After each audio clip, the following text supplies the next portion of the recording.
Cordial saludo, mi nombre es Cristian Camilo Ríos y a continuación voy a dar una breve explicación acerca de la ampliación de capital y la política de dividendos vista como una estrategia para el crecimiento corporativo. Bueno, lo primero que es la ampliación de capital está comprendida como un incremento del capital social para financiar los proyectos sin aumentar la deuda. Es decir, básicamente cuando las entidades amplían su alcance o el volumen de sus recursos económicos o de su capital, ya sea para financiar una expansión, reducir el apalancamiento o atraer nuevos inversionistas. Luego está la emisión de nuevas acciones, por ejemplo.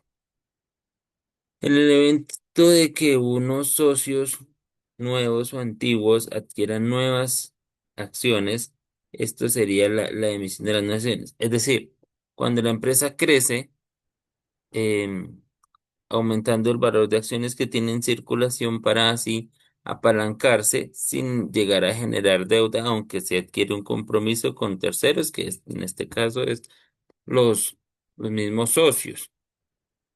Luego está la revaluación de acciones existentes, que es cuando se da un, como una actualización del valor que haya ganado o perdido la entidad a nivel de cada acción. Entonces, en este caso, por ejemplo, si Nutresa tiene un valor de 50.000 pesos, de 100.000 pesos, y bajo las nuevas condiciones ha generado mayor valor que lo llevan a tasar cada acción a 150.000, por ejemplo.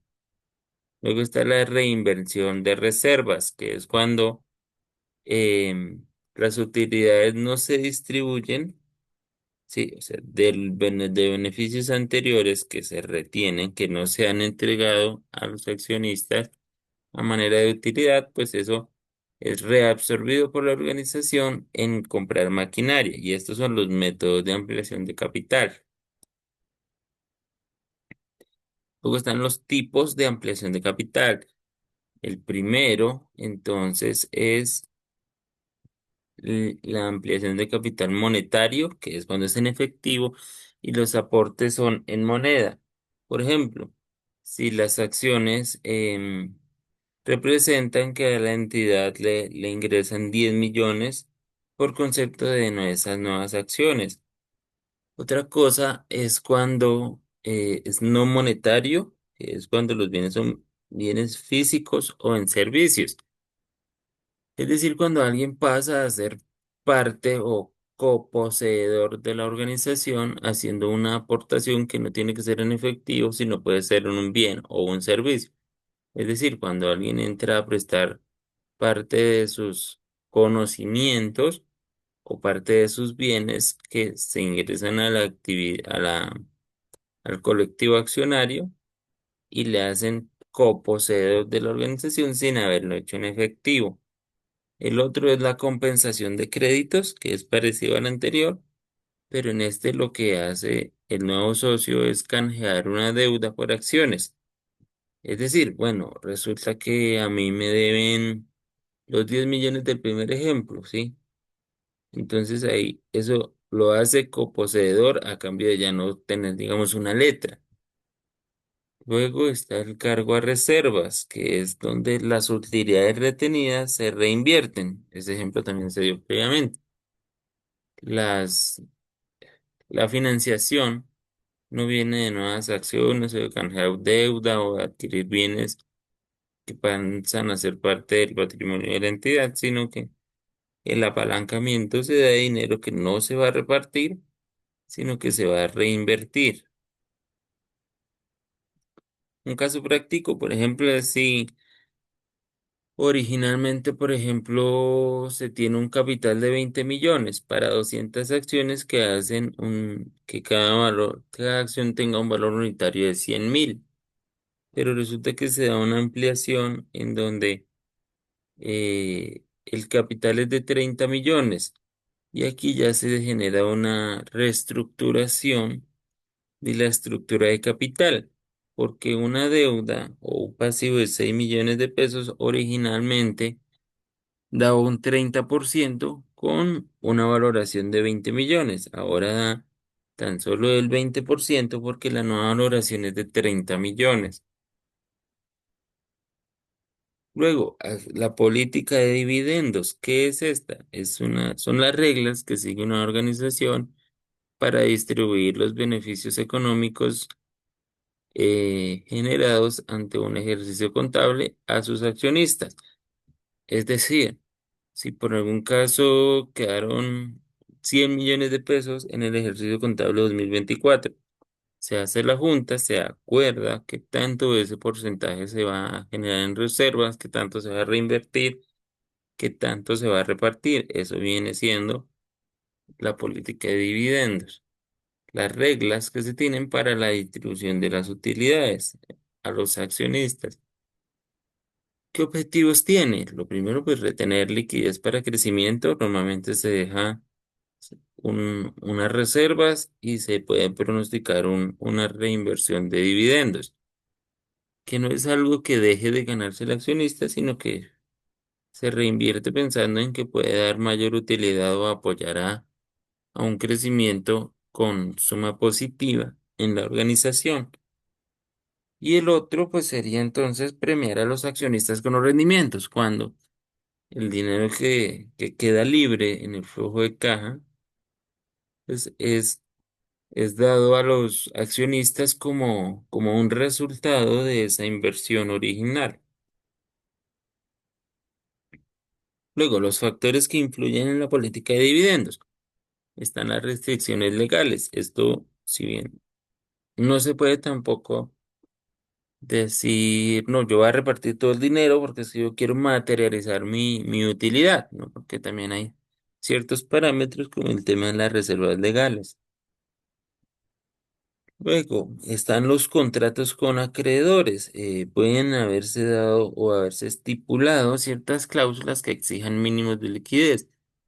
Hasta cierto punto, una empresa debe manejar su salud financiera y como mínimo en sus ratios de apalancamiento, tener cómo responder y a la vez cierto margen de tolerancia, entendiendo que en esas liquidaciones eventuales, si se llegan a dar, pues igual algo de valor se destruye y hay que no necesariamente tener a ras un, unas cifras equivalentes entre activos y pasivos, porque puede que no alcancen. Entonces, por ejemplo, para eso se dan las cláusulas con mínimos de liquidez. Y el otro factor que puede influir son los factores de crecimiento esperado. Depende bastante las dinámicas de la política de dividendos, de la solvencia, los proyectos y la integridad de las empresas. Por lo general, una empresa que quiere expandirse, uno de los métodos más prácticos es eh, reabsorber las propias utilidades. Luego, los tipos de políticas de dividendos. Están las razones de pago constante, que es un dividendo fijo de utilidades. Es decir, si se estipula la regla de que todos los años el dividendo es un porcentaje, 50%, 60%, 30%, pues eso ya va a ser algo constante. Luego está el dividendo regular extra, puede ser el que integre el primero, el pago base, más un extra. Puede decirse uno, bueno, los dividendos son del 30%, como el primer ejemplo. Pero resulta que si superamos ciertas metas, ciertos topes, podemos esperar un extra en base a ese superávit generado. Y luego está el bajo regular, que prioriza la reinversión sobre los dividendos. Este puede ser más cuando se está en una política de crecimiento que prioriza las utilidades a largo plazo que se esperarían de la reinversión o el apalancamiento antes que materializar los beneficios o las utilidades generadas con las inversiones originales. Luego, la integración. entre ampliación de capital versus dividendos. Lo primero es en el trade-off, que es la ampliación de capital, indica menos dividendos, porque el dinero es excluyente, o sea, el hombre se enfrenta a disyuntivas. Entonces se entiende que si un peso va a ampliación de capital, no puede ir a dividendos o viceversa. Entonces hay que mirar entonces hacia dónde se prioriza, si es la ampliación de capital que deriva en en los menores dividendos o por el contrario, más dividendos que generarían menos recursos para el crecimiento porque no se conservaría en caja el dinero. El ejemplo entonces está que si Holcim emite nuevas acciones, puede reducir dividendos para financiar una nueva planta.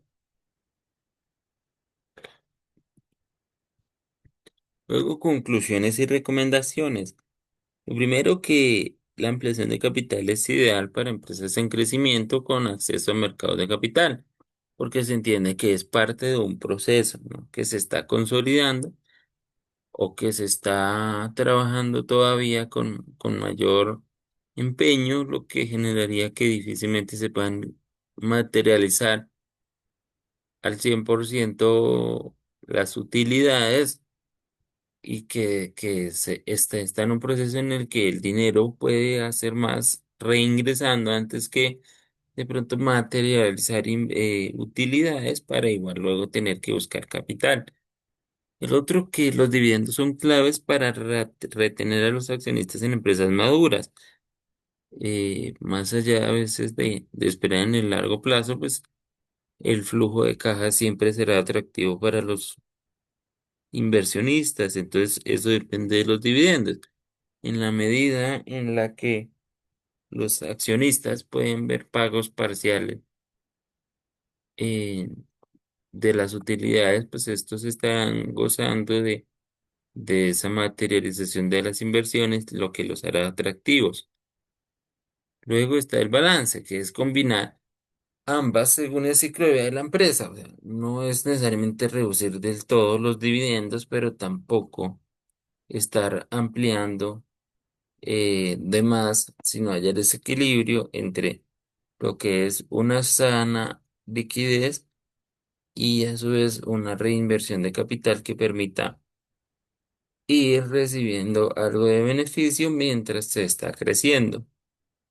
Por último, agradecerles a ustedes su atención y tener presente que toda empresa debe evaluar su contexto para elegir la mejor estrategia.